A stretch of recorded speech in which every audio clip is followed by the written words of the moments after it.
Welcome back my YouTube channel. एक बार आपका फिर से मेरे इस चैनल पे स्वागत है। जैसा कि आपको पता है, हमने लास्ट 2 लेक्चर के अंदर हमने रेस्पिरेटरी के अंदर जितनी भी एनाटॉमी थी और इसके इतने जितने टेस्ट थे और लंग्स वॉल्यूम थे, सारा का सारा हमने कवर किया है। और इन्वेजिव टेक्निक्स हमने लास्ट जो टेस्ट थे लास्ट लेक्चर के अंदर कवर किया था। आज यहाँ से हम स्टार्ट करेंगे रेस्पिरेटरी जो डिसऑर्डर है हमारा, जो एडल्ट हेल्थ नर्सिंग के अंदर, उसके अंदर जो रेस्पिरेटरी से संबंधित जो डिजीज़ आएंगी, उसमें हम आज सबसे पहले डिजीज़ पढ़ेंगे साइनोसाइटिस के बारे में। साइनोसाइटिस का मतलब क्या होता है? जैसे कि हमारे जो साइनस होते हैं, जो इसमें क्या होता है, एयर फील्ड होती है। इसमें क्या होता है, कभी क्या होता है कि इन्फेक्शन होने के कारण वहाँ फ्लूइड का क्या हो जाता है, इनटेक, मतलब वहाँ फ्लूइड स्टोर हो जाता है। फ्लूइड स्टोर होने का इनलार्जमेंट होने के कारण वहाँ इरिटेशन होगी या हेडेक, बहुत सारे कॉज वहाँ होने लगते हैं, जिसके कारण हमें क्या होता है कि नॉर्मल फंक्शन करने में इसमें मेनली प्रॉब्लम्स आती हैं। तो साइनोसाइटिस के अंदर जो हमारे साइनस होते हैं, उनके अंदर किसी ना किसी प्रकार की प्रॉब्लम्स होती है। मेनली क्या होता है कि वहाँ जो कंजेशन या वेंटिलेशन नहीं हो पाता है, जो ड्रेनेज हो रहा है वो नहीं हो, ड्रेनेज वहाँ जल का जो प्रवाह हो रहा है या वहाँ से जो फ्लूइड बाहर नहीं निकल पाता है, अंदर ही स्टोर होने लगता है और उसके अंदर इनलार्जमेंट हो गया, इन्फेक्शन होने लगता है। तो उस कंडीशन को हम बोलते हैं साइनोसाइटिस। तो आज हम इसी को स्टार्ट करें। तो inflammation of the sinus, sinus का इन्फ्लामेशन होता है यहाँ पर। तो मेनली मैं बात करूँ तो sinusitis the an inflammation of the mucus membrane of the paranasal sinus होता है। पेरानेजल साइनस होता है, उसमें म्यूकस मेम्ब्रेन के अंदर क्या हो जाता है, इन्फ्लामेशन होने लगता है, उसके कारण साइनोसाइटिस होता है। ठीक है, ये मैंने अभी बोला है। अभी इसको बात करते हैं। जो पेन साइनोसाइटिस होता है is infection of the more than of one sinus. जो पेन साइनोसाइटिस का मतलब यही होता है कि मान लो कि पहले जो हमारे इसमें फ्रंटल साइनस के अंदर क्या हुआ कि कोई भी किसी प्रकार का इन्फेक्शन हुआ, धीरे धीरे एथमोइडल हो गया, ये स्पिनोइडल हो गया, फिर मैक्सिलरी साइनस, इनके अंदर भी वो क्या हो जाता है, फेनल लग जाता है। तो एक से ज़्यादा यहाँ कंडीशन क्रिएट हो, इसको बोलते हैं पेन साइनोसाइटिस के अंदर वो इन्फेक्शन बढ़ रहा है। ठीक है। एक तो राइनोसाइनोसाइटिस हो गया, is the refer to the inflammatory disease होती है ऑफ द नोज या साइनस की, जो इसको बोलते हैं राइनोसाइनोसाइटिस। राइनोसाइनोसाइटिस का मतलब था नोज से रिलेटेड होता है, इसलिए इसको बोला राइनोसाइनोसाइटिस, इसीलिए बोला गया क्योंकि नोज और नोज से जो रिलेटेड, जैसे फ्रंटल हो गया, यहाँ पर जो एथमोइडल हो गया, ये साइनस होते हैं, इनके अंदर कोई प्रॉब्लम आती है, इसको बोलते हैं साइनोसाइटिस। ठीक है। इसके बाद मैं आगे बात करता हूँ कि जो हमारे जो साइनस होते टाइप्स की बात करता हूँ। हेल्दी हो गया, इसमें फ्रंटल हो गया, स्पिनोइडल हो गया, एथमोइडल हो गया, ये हमारा जो सेप्टम हो गया बीच का, और होता है मैक्सिलरी साइनस। ये साइनस होते हैं हमारे, मेनली 4 साइनस यहाँ होते हैं। और ये होता है साइनोसाइटिस का मतलब। इस कंडीशन के अंदर यहाँ पर देखो, ये साइनस तो नॉर्मल था, यहाँ पर क्या हुआ, किसी प्रकार का लिक्विड स्टोर होने लग गया या कुछ भी इन्फ्लामेशन स्टार्ट हो गया। यहाँ देखो मैक्सिलरी के अंदर यहाँ पर भी क्या हो गया, ड्रेनेज जो फ्लूइड हो गया वो उसका क्या होने लगा, स्टोरेज होने लगा। तो एक्सेसिव म्यूकस हो गया, साइनस यहाँ पर क्रिएट हो गया। तो ये कंडीशन होगी साइनोसाइटिस की, ये होगी हेल्दी। ये नॉर्मल कंडीशन है, ये साइनोसाइटिस की कंडीशन है। तो इस प्रकार से बात करता हूँ, क्लासिफिकेशन की बात करता हूँ। On the basis of location, location के आधार पर इसमें हम इसको क्लासीफाई करेंगे। इसमें पहला होता है फ्रंटल साइनोसाइटिस होता है। इसमें क्या होता है कि इसकी ड्यूरेशन होती है, एक्यूट साइनोसाइटिस होता है। ये नॉर्मल होता है, मतलब ये एक्यूट, इसको बिना हम किसी जो एंटीबायोटिक्स या जो वायरल ड्रग्स होती हैं उनके दिए बिना भी हम उसको रिलीफ दिला सकते हैं। ये क्या होता है, मेनली 4 वीक तक रहता है नॉर्मली, इसको बोले तो। एक्यूट होता है, इसको आसानी से वापस रिकवर किया जा सकता है। ठीक है। फिर होता है एथ मॉडल साइनोसाइटिस होता है, ये होता है सब एक्यूट साइनोसाइटिस होता है, ये मिनिमम होता है 4 to 12 वीक होता है। इसके बाद बात करता हूँ मैक्सिलरी साइनोसाइटिस होता है, क्रोनिक साइनोसाइटिस होता है, ये इसकी ड्यूरेशन होती है बहुत ज़्यादा होती है, मोर देन 12 वीक से भी ज़्यादा ये रहता है। और स्पिनोइडल साइनोसाइटिस की बात करता हूँ, recurrent bacterial sinusitis, acute sinusitis. इसका मतलब ये होता है कि मान लो कि हमें पहले एक्यूट साइनोसाइटिस हुआ था, इसके अंदर जो बैक्टीरिया थे वो रिकरेंट कर जाते हैं, यहाँ पर यही बैक्टीरिया हमारे को स्पिनोइडल साइनोसाइटिस क्रिएट करवा देते हैं। जो स्पिनोइडल साइनोसाइटिस होता है वो फ्रंटल के जस्ट पास होता है, तो इसी वाले बैक्टीरिया अगर थोड़े बहुत भी इसके अंदर रह गए तो वो बाद में इसके अंदर आके कोज कर देंगे और ये स्पिनोइडल साइनोसाइटिस को भी कोज कर सकते हैं। तो ये रिकरेंट हो गया वापस बैक्टीरियल साइनोसाइटिस। तो इस प्रकार से 4 प्रकार के साइनोसाइटिस होते हैं, एक्यूट, सब एक्यूट, ये क्रोनिक होता है, रिकरेंट हो जाता है इसी से। तो इस प्रकार से इसका क्लासिफिकेशन होता है। इसके बाद बात करता हूँ ईटियोलॉजी, इसमें कोज क्या हो सकते हैं। तो होता है बैक्टीरियोलॉजी, बैक्टीरिया हो सकते हैं, वायरल हो सकते हैं, पोलिटेंट्स हो सकते हैं, नेजल इन्फेक्शन हो सकता है, स्विमिंग के कारण या डाइविंग के कारण हो सकता है, ट्रोमा हो सकता है, डेंटल इन्फेक्शन होते हैं, ये सारे के सारे कोज होते हैं। अब इसके अंदर बैक्टीरियोलॉजी के अंदर बैक्टीरिया का स्ट्रेप्टोकोकस न्यूमोनिया हो गया, हिमोफिलस इन्फ्लुएंजा में ये हो गया, मोरेक्जिला हो गया, इसमें स्ट्रेप्टोकोकस पाइरोजेंस, ये सारे के सारे जितने बैक्टीरिया हो गए बैक्टीरिया आते हैं। लेकिन इसमें एक इम्पोर्टेंट चीज़ होती है, जो साइनोसाइटिस वाली कंडीशन होती है 90% जो वायरस के कारण होता है, मेनली वायरस के कारण होता है। वायरस के वजह से रिलीफ नहीं होता, उसके बाद बैक्टीरिया से कॉज होता है कि 90% of sinusitis occur due to rhino virus या कोरोना वायरस। तो ये चीज़ याद रखना, मैक्सिमम साइनोसाइटिस होता है वायरल होता है, ये ना कि बैक्टीरियल होता है। इसलिए हम यहाँ बोलेंगे कि हम एंटीबायोटिक्स पहले नहीं देंगे, एंटीबायोटिक्स को देने से पहले हम वायरल को क्या करेंगे, ट्रीट करेंगे। अगर वायरल ट्रीट नहीं हुआ तो वो फिर क्या हो जाएगा, बैक्टीरियल, फिर उसके बाद हम एंटीबायोटिक्स देंगे उसको, ताकि क्या, क्योंकि वायरल से फिर वो एंटीबायोटिक में कन्वर्ट, जो बैक्टीरियल में कन्वर्ट हो जाता है, वो आगे आपको बताऊंगा, ये चीज़ें आगे आएंगी। अभी फिर बात करता हूँ पोल्यूटेंट्स की, बात करता हूँ मतलब कोई भी केमिकल हो गया, वो हमारी क्या कर सकता है, जो म्यूकस होगा उसको ट्रिगर करेगा। ट्रिगर करने के बाद जैसे कि पोलन या डस्ट होगी, ट्रिगर करेंगे, वहाँ जाकर वहाँ इरिटेशन करेंगे। इरिटेशन करने से क्या होगा कि वहाँ का जो ड्रेनेज या वेंटिलेशन होगा वो ब्लॉकेज हो जाएगा, कंजेशन हो जाएगा। कंजेशन होने से वहाँ पर साइनोसाइटिस की कंडीशन क्रिएट हो सकती है। आपने कभी देखा होगा कि कई लड़कों या किसी भी की मैक्सिमम होता है कि जैसे कि हम रेस्ट करते रहते हैं, मतलब रात को सोए थे, सुबह उठते ही नाक के अंदर हमारे खुजली होने लगती है, 5-10 मिनट तक वो कंटिन्यू होती है। वो इसीलिए होती है क्योंकि हम जब रेस्ट मोड में होते हैं ना, तो वो ड्रेनेज होता है, वो क्या होता है, वो ड्रेनेज नहीं हो पाता, वहाँ से वो कंजेशन धीरे धीरे वहाँ क्या होने लगता है, स्टोरेज होने लगता है। वो स्टोरेज होने लगता है तो जैसे हम उठते हैं, उठने के बाद हमें वहाँ इरिटेशन फील होता है, क्योंकि वहाँ पर लिक्विड जमा हो जाता है, वो इसी कारण होता है। नेजल इन्फेक्शन हो गया। नेक्स्ट है nasal infection, viral rhinitis follow by the bacterial invasion. Mainly क्या है, वायरल राइनाइटिस होता है, इसके बाद ये बैक्टीरियल इन्वेजन में, मतलब बैक्टीरिया के अंदर होता है, उसके बाद बैक्टीरिया से होता है। मैंने भी ऊपर ये बात बोली थी, सबसे पहले वायरल होता है, उसके बाद होता है बैक्टीरियल। फिर होता है स्विमिंग से भी हो सकता है। स्विमिंग से इसलिए हो सकता है, हमारी ईयर के द्वारा कोई भी बैक्टीरिया एंटर करने के बाद वो यहाँ क्योंकि हमारा ईयर होता है, वो फेरिंग्स आगे जाके हमारे जो फेरिंग्स है वहाँ से क्या आता है, कनेक्टेड रहता है, तो इसके द्वारा बैक्टीरिया यहाँ ट्रेवल करके आ सकता है। साइनस, जो साइनस के थ्रू ओस्टियम के द्वारा आ सकता है। तो इस प्रकार से स्विमिंग से भी हो सकता है। अगर मान लो कोई हमारे को ट्रॉमा हुआ है, मतलब कंपाउंड ट्रॉमा हुआ है, पेनिट्रेटिंग इंजरी हुई है, उससे भी हमें क्या हो सकता है, साइनोसाइटिस हो सकता है। मान लो कोई ट्रॉमा हुआ, ट्रॉमा होने से वहाँ से जो भी लिक्विड निकला वो क्या हुआ, साइनस के अंदर जाके स्टोर हो गया, तो वहाँ से क्या हुआ, साइनोसाइटिस की कंडीशन हो गई। या कोई भी ब्लीडिंग हुई, ब्लीडिंग जाके हमारे जो साइनस का मतलब होता है खाली स्पेस होता है, वहाँ एयर फिल होती है। अब एयर फिल होती है, कोई भी ट्रॉमा हुआ, ट्रॉमा होते ही वो जो वहाँ से ब्लीडिंग हुई वो इसमें आ गई, साइनस वाले एयर फिल एरिया के अंदर आ गई, वहाँ का लिक्विड स्टोर हो गया, वो हमें इरिटेट करने लगेगा। तो इस प्रकार से ट्रॉमा से भी हो सकता है। डेंटल इन्फेक्शन भी हो सकता है। डेंटल इन्फेक्शन इसलिए हो सकता है क्योंकि जो हमारी जो इस प्रकार से यहाँ पर टीथ होते हैं, अगर यहाँ पर इन्फेक्शन हुआ तो धीरे धीरे जाके मैक्सिलरी साइनस होता है, उसके अंदर जाके क्या कर सकते हैं, साइनोसाइटिस क्रिएट कर सकते हैं। तो इसलिए हमारे जो कोज हो गया, डेंटल भी हो जाएगा। ठीक है, ये तो होते हैं हमारे इटियोलॉजी जो मेन कोज होते हैं। कुछ होते हैं प्री डिस्पोजिंग कोज होते हैं, पहले से ही होते हैं इस प्रकार के, जैसे लोकल कोज हो गया, ऑब्स्ट्रक्शन हो गया, साइनस का ऑब्स्ट्रक्शन होने से क्या हो सकता है, वेंटिलेशन और ड्रेनेज नहीं हो पाएगा।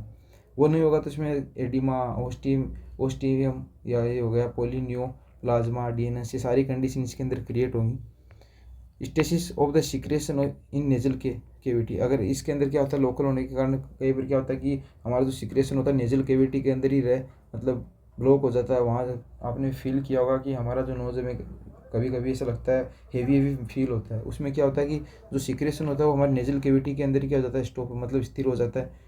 कि सिस्टिक फाइब्रोसिस हो गया, इनलार्जमेंट या एडिनोइड्स हो गया, इसका इनलार्जमेंट होने के कारण भी हो सकता है। या कोई सिस्ट बनने के कारण या फाइब्रस वहाँ बढ़ने के कारण वहाँ क्या हो जाएगा, हमें ऐसा लगेगा कि जो हमारा जो म्यूकोजल जो सिक्रेशन निकल रहा था वो हमारे नेजल केविटी के अंदर वहाँ रुका हुआ है, ताकि इसलिए हमें हेवी फील होता है।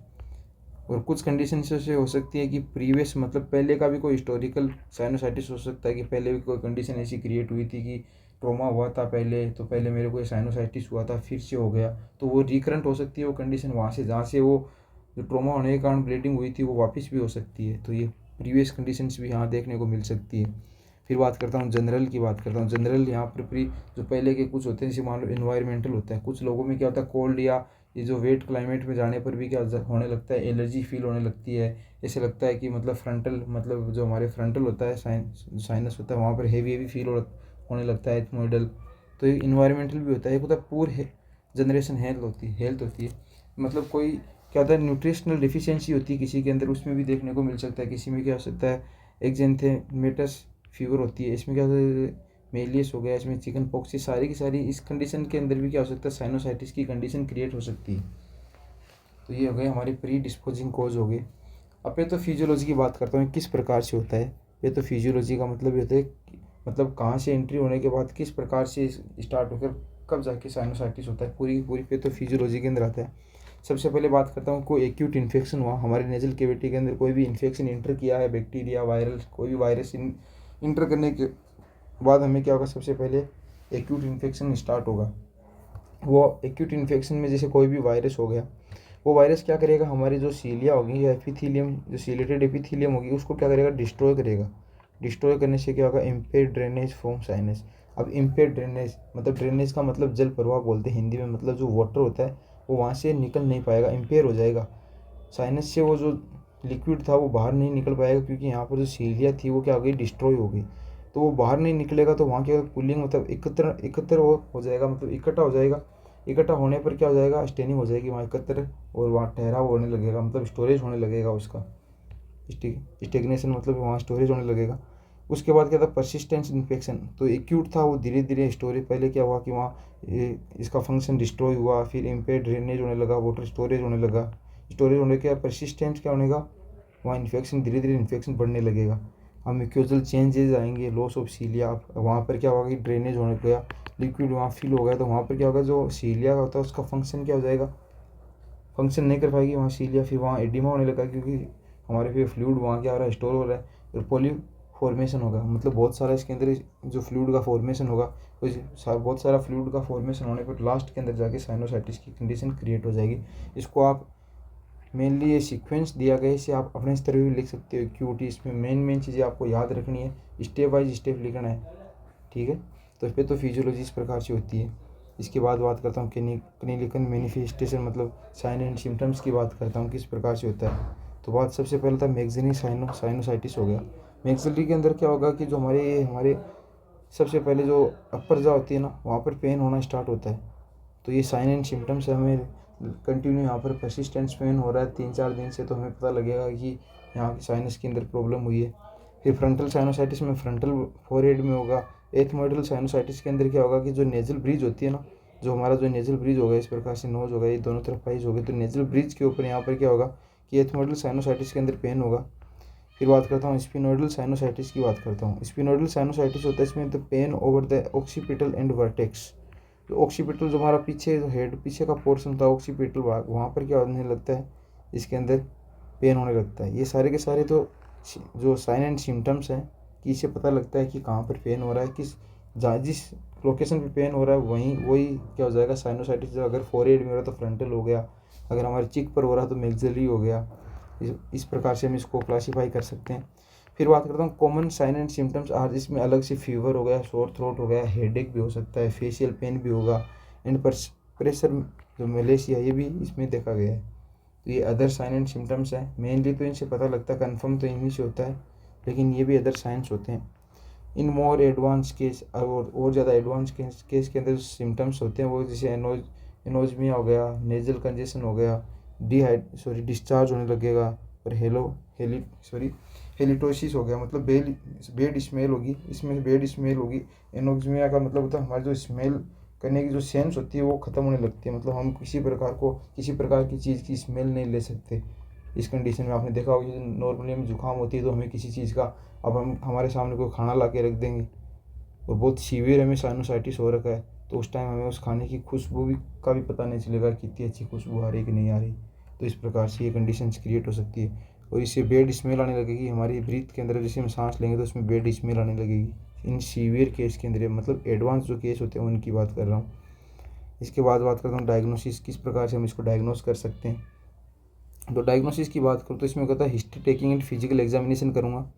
सबसे पहला मेरा यही काम रहेगा कि पहले तो हिस्ट्री टेकिंग करूँगा, फिर फिजिकल एग्जामिनेशन करूँगा। उसमें देखूँगा कि फोरहेड में कोई स्वेलिंग तो नहीं है, या इसके अंदर जो रेडनेस हो रखी है, या जो नेजल या नोस्ट्रिल्स होते हैं हो रहे थे उनके अंदर क्या हो रखा है कि हेवी फील हो रहा है, और ये मतलब हमारा नोज़ क्या होगा कि ज़्यादा इस प्रकार से एडिमा दिखाई देगी नोज़ के ऊपर। तो सारी की सारी फिजिकल एग्जामिनेशन करूँगा।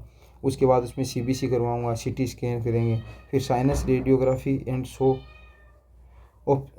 ऑप्सिफिकेशन ऑफ साइनस हो गया, फिर थिक एंड फ्यूकस हो गया मेम्ब्रेन, फिर साइनस एस्पिरेट कल्चर करवाऊँगा। इतने के सारे मैं क्या करवाऊँगा, इसमें सीबीसी सीटी स्कैन टेस्ट होंगे, जिसमें से मैं 2 की मैं बात करता हूँ।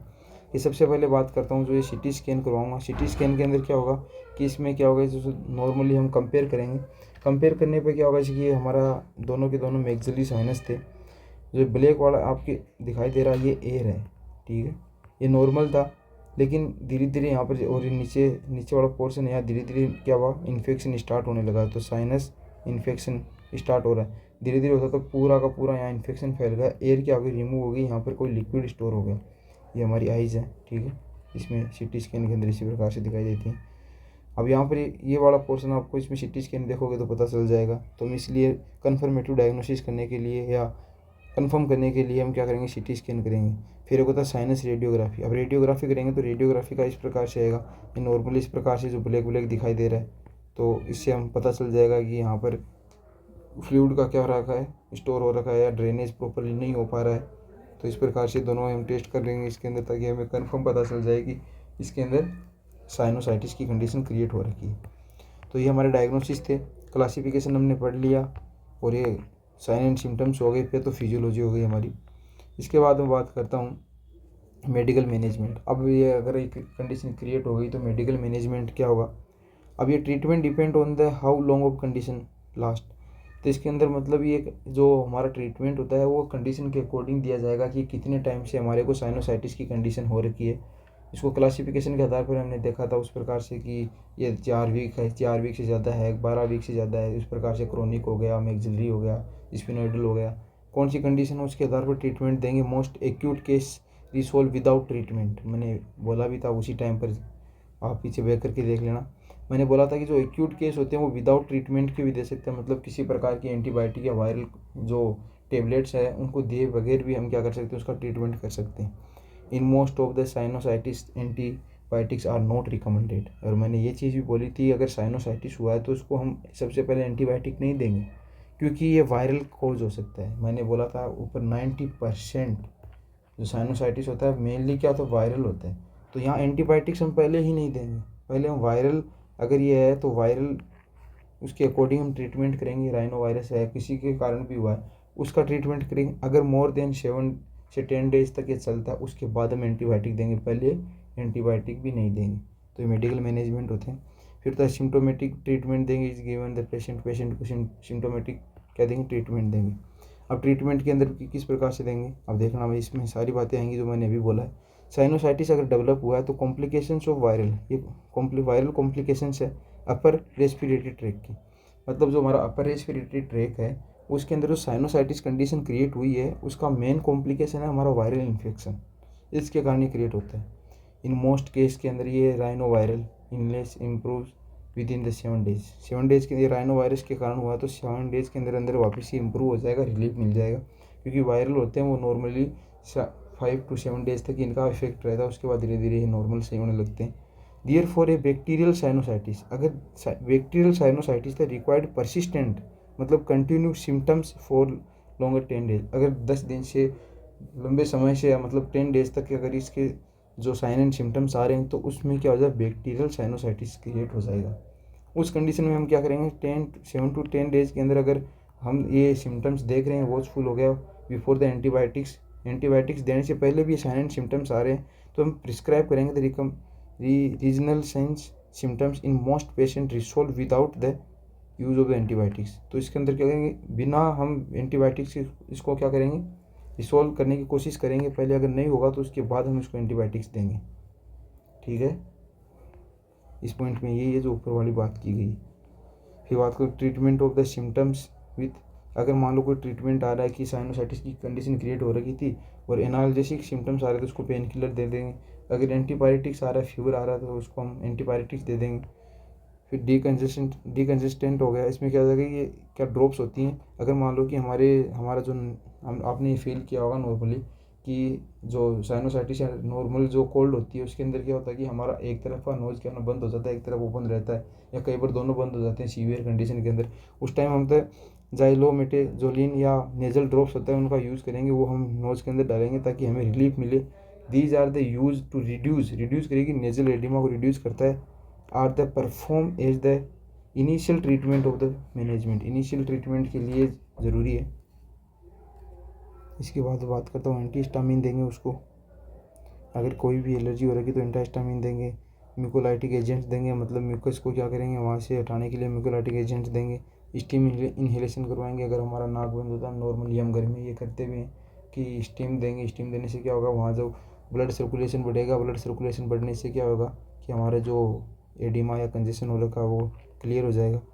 एक होता है सूडो पायरिड्रिन एंड द पाइलिफेरिन जो होती है, पाइलिफेरिन हो गई, जो can be use for 10 to 4 days। अगर इससे भी ज़्यादा कंडीशन क्रिएट होगी उस टाइम पर हम ये दोनों इनका यूज़ करेंगे। दीज ड्रग्स अलाउ, ये जो दोनों ड्रग्स होती है सूडो एपिड्रिन और फिनाइल एपिप्रिन हो गई, ये दोनों ड्रग्स होती है ना, उनको क्या करेंगे, अगर 10 से 14 days तक ये साइनोसाइटिस की कंडीशन क्रिएट हो रही है उस टाइम उस ये ड्रग हम देंगे। ये ड्रग क्या कराएगी, जो म्यूकोजा सिलियरी फंक्शंस होती है और ड्रेनेज होते हैं उनको वापस नॉर्मली फंक्शन करवाएगी, रिस्टोरेशन, वापस उसको नॉर्मल फंक्शन करवाने के लिए दोनों ड्रग्स बहुत ज़रूरी हैं। अगर ये 10 to 14 days हो रखा है, अगर ये तभी भी सही नहीं हुआ, 10 days के अंदर भी रिलीफ नहीं मिला, तब हमें ये दोनों ड्रग्स देनी है और ये क्या कराएंगे वापस नॉर्मल हमें हमारे फंक्शंस जो नेजल कैविटी के फंक्शन उनको नॉर्मल करेगी। अब बात करता हूँ condition required action the before 7 days। 7 days से पहले हमें कोई कंडीशन मतलब एक्शन लेनी हो, क्या एक्शन लेंगे और कब लेंगे। तो अगर मान लो ये साइन एंड सिम्टम्स आ रहे, अगर फीवर आ रखी है बहुत 100 डिग्री फ़ारेनहाइट से ज़्यादा हो रखा है, पर जो हमारा टूथ है उसमें एक हो रहा है मतलब पेन या कोई भी मतलब दर्द हो रहा है वहाँ पर, या सीवियर सिम्टम्स आ रहे हैं, नॉन तो एनाटोमिकल ब्लॉकेज आ रहा है किसी भी प्रकार का, तो नेजल पॉलिप्स हो गया, डीएनएस हो गया, रिकरेंट हो गया, साइनोसाइटिस वापस से हो गया, नीड टू इमीडिएट ट्रीटमेंट, उसको इमीडिएट ट्रीटमेंट देने की आवश्यकता है। अगर 7 days से पहले जो साइन एंड सिम्टम्स दिख रहे हैं तो उसमें क्या करेंगे, एंटीबायोटिक्स का स्टार्ट करेंगे। सबसे पहले फर्स्ट लाइन एंटीबायोटिक्स देंगे, जिसमें एमोक्सिलिन आती है, एमोक्सिलिन फर्स्ट लाइन आती है। हम फार्माकोलॉजी के अंदर पढ़ेंगे सारी की सारी मेडिसिन, मैं यहाँ पर आपको बता रहा हूँ, ये जो नाम आप याद रखना, वहाँ पर ही डिटेल से आएंगी फार्माकोलॉजी में। अब एमोक्सिलिन की बात करता हूँ, ये 45 mg देते हैं इसके अंदर पर kg पर डे, मतलब वेट के आधार पर देंगे। फिर बात करता हूँ इसके बाद हम दूँ, इसके अगर ये भी वर्क नहीं कर पा रही है तो इसके बाद मैं दूँगा एमोक्सिक्लेयर। ये 650 mg की होती है टेबलेट, इसमें 2 साल्ट्स होते हैं एमोक्सिलिन, एक तो एमोक्सिलिन होता है, ठीक है, एमोक्सिलिन हो गया 500 mg हो गया। इसके बाद करता हूँ क्लोनिक एसिड हो गया 125 mg होता है। In patient not respond to amoxicillin, अगर एमोक्सिलिन से रिस्पॉन्ड नहीं कर रहे हैं 72 घंटे के अंदर अंदर, तो मैं यहाँ पर दूंगा एमोक्सिलिन, ठीक है। इसके बाद करता हूँ सेकंड लाइन की बात करता हूँ। सेकंड लाइन के बाद इसमें हो गया मैक्रोलिड हो गया, इसमें एजिथ्रोमाइसिन हो गया और क्लेरिथ्रोमाइसिन हो गया, फिर हो गया फ्यूरोक्विनोलोन हो गया, इसमें न्यूफ्लोक्सिनोल ओफ्लोक्सिन हो गया, मॉक्सीफ्लोक्सिन हो गया, ये सारे के सारे हो गए। सेफ्टिनीर हो गया, सिफ्रोडिक्सिम हो गया या सेपोडोक्सिम हो गया, सारी सारी ये क्या होगी, वायरल, ये जो नीर जिसमें नीर या वीर लगता है लास्ट के अंदर, ये क्या है, सारी सारी वायरल से रिलेटेड है। और एंटीबायोटिक्स के अंदर ये सारी की सारी वायरल, जो वायरस से कोई भी कॉज होता है उसके अंदर दी जाती है, वायरल ड्रग्स हैं। एजिथ्रोमाइसिन ये क्या होती है, एंटीबायोटिक्स होती हैं। इस चीज़ का भी ध्यान रखना, फर्स्ट लाइन सेकंड लाइन मतलब सीवीटी के आधार पर डॉक्टर इसको प्रिस्क्राइब करेगा, इन चीज़ों को आपको ध्यान में रखना है, ठीक है। आप यहाँ इन चीज़ों को मतलब मेडिसिन का नाम याद रखना, फार्माकोलॉजी में डिटेल से आएंगी, वहाँ आपको और ज़्यादा पढ़ने को मिलेगा इनके बारे में। फिर बात करता हूँ सर्जिकल मैनेजमेंट। अब लास्ट ऑप्शन रहता है, अगर ये ट्रीटमेंट सही नहीं हो रहा, वापस रिकरेंट हो रही है कंडीशन, तो लास्ट ऑप्शन हमारा सर्जिकल मैनेजमेंट करेंगे इसमें। तो सर्जिकल मैनेजमेंट में सबसे पहले फंक्शनल एंडोस्कोपिक साइनस सर्जरी।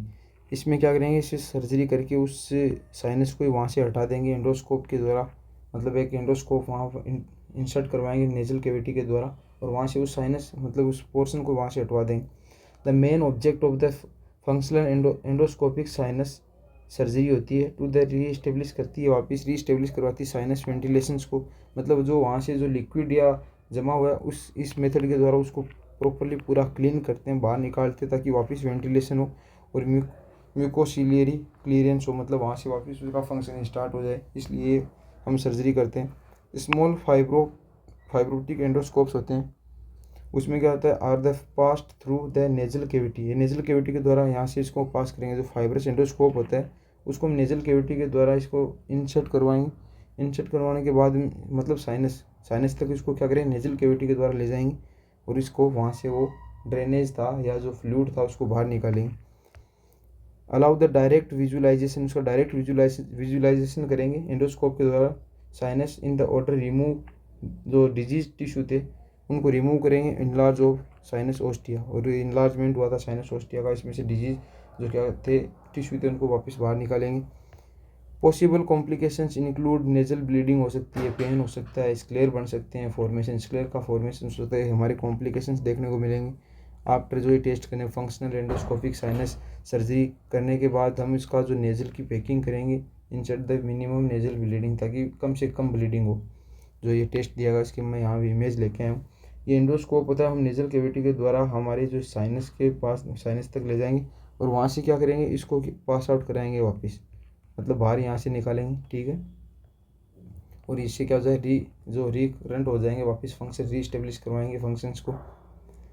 इस और सेकंड होता है जो सर्जिकल मैनेजमेंट होता है, इसमें आ गया एक्सटर्नल स्पिनोएथमेडोक्टमी, मतलब स्पिनोइड और जो एथमोड साइनस होते हैं वहाँ इसके द्वारा वहाँ से क्या करेंगे, ड्रेनेज जो फ्लूइड होता है उसको बाहर निकालेंगे। It is the surgical procedure perform the remove diseased mucosa from the sphenoid and ethmoid sinus से निकालेंगे। ए स्मॉल इंसिजन, छोटा कट लगाएंगे in the made over the ethmoid sinus के ऊपर on the lateral nasal bridge, मतलब जो हमारा knows होता है उसके लेटरल और यहाँ इसके नीचे एथमोइड साइनस होता है उसके ऊपर। इस लैंग्वेज का मतलब समझ गए होंगे, इस डायग्राम से रिलेट कर लेना। और द डिजीज म्यूकस होता है उसको रिमूव करेंगे, फिर नेजल एंड एथमोइडल पैकिंग वापस पैक करेंगे ताकि ब्लीडिंग कम से कम हो। तो ये था सेकंड वन। फिर थर्ड बात करता हूँ, नेजल एंट्रोस्टोमी होता है। नेजल एंट्रोस्टोमी होता है मैक्सिलरी, अब मैक्सिलरी की होगी, हमने तीन के दो कर दिए, यहाँ से फ्रंटल का कर दिया, यहाँ से एथमोइड जो स्पिनोइड का कर दिया। अब बात करता हूँ जो नेजल एंट्रोस्टोमी हो गया। एंट्रोस्टोमी की बात में maxillary antrostomy is the surgical procedure the enlarge opening जो बड़ी ओपनिंग करेंगे ओस्टिया के अंदर एक बड़ी ओपनिंग करेंगे ऑफ द मैक्सिलरी साइनस तक जाने के लिए ओस्टिया होता है, वहाँ से ओस्टियम से हम क्या करेंगे, बड़ी ओपनिंग करके वहाँ से उसको बाहर निकालेंगे। This allow for improve sinus drainage, ताकि वो साइनस ड्रेनेज था वापस जो फ्लूइड का जो प्रवाह था या फ्लूइड वहाँ से जो वापस प्रॉपरली निकल सके, इसलिए हम इसको क्या करेंगे, ये मेथड जो सर्जिकल जो थर्ड मेथड है वो कंडक्ट करवाएंगे और वहाँ से इसको रिलीफ मिलेगा। रिलीफ मिलने के बाद मैक्सिलरी साइनस में जो स्वेलिंग थी वो भी कम होगी। तो इस प्रकार से तीनों थे, तीनों के तीनों समझ गए होंगे आप किस प्रकार से कंडक्ट होती है सर्जरी। डायग्राम के द्वारा अच्छे से रिलेट कर पाओगे। डायग्राम आपको मतलब माइंड में रखना, उसके हिसाब से आप थोड़ी जो यूनिवर्सिटी एग्जाम में थोड़ी बहुत आराम से लिख सकते हो, इसको रटना नहीं है आपको, इस थोड़ी को समझना उसके बाद यहाँ पर लिखना है, ठीक है। अब बात करते हैं नर्सिंग मैनेजमेंट क्या करेंगे, यहाँ पर मैनेजमेंट भी हमें करना होगा। अप्लाई वार्म कंप्रेशन करेंगे, यहाँ पर जो भी कोई मतलब साइनस पर वार्म कंप्रेशन करने से क्या होगा कि ब्लड प्रेशर वहाँ पर बढ़ेगा। ब्लड प्रेशर बढ़ने से क्या होगा कि वहाँ पर जो स्वेलिंग थी या जो ड्रेनेज था फ्लो था वो बढ़ जाए, ताकि वहाँ पर क्या हो जाए, एडिमा कम हो। इंक्रीज फ्लूइड इनटेक करवाएंगे, एजुकेट करेंगे पेशेंट को कि कोल्ड इन्वायरमेंट में नहीं रहना, क्योंकि वहाँ कंजेशन होने के चांसेस रहते हैं। प्रमोट गुड ओरल हाइजीन, मतलब हमारे ओरल हाइजीन को, मतलब ओरल जो हमारा ओरल माउथ है उसको प्रॉपरली हाइजीन रखना है। अगर हाइजीन नहीं रखेंगे तो हमारा जो मैक्सिलरी जो इन्फेक्शन वहाँ फैल सकता है टूथ के द्वारा, ठीक है। अवॉइड स्मोकिंग नहीं करना है। अवॉइड ब्लोइंग नोज, मतलब प्रेशर से हमें नाक हमारा नोज क्लीन नहीं करना है। कहीं जैसे कि कोई सर्जरी हुई, सर्जरी के बाद अगर आप प्रेशर से करोगे तो वापस ब्लीडिंग हो सकती है। तो फॉर द फर्स्ट 24 आवर, मतलब 24 घंटे के बाद साइनस सर्जरी के जो 24 घंटे के बाद ऑब्जर्व करना है क्लाइंट को कि वो नेजल ब्लीडिंग तो नहीं हो रही, रेस्पिरेटरी डिस्ट्रेस तो नहीं हो रही, या ऑर्बिटल या फेशियल एडिमा तो नहीं हुई है।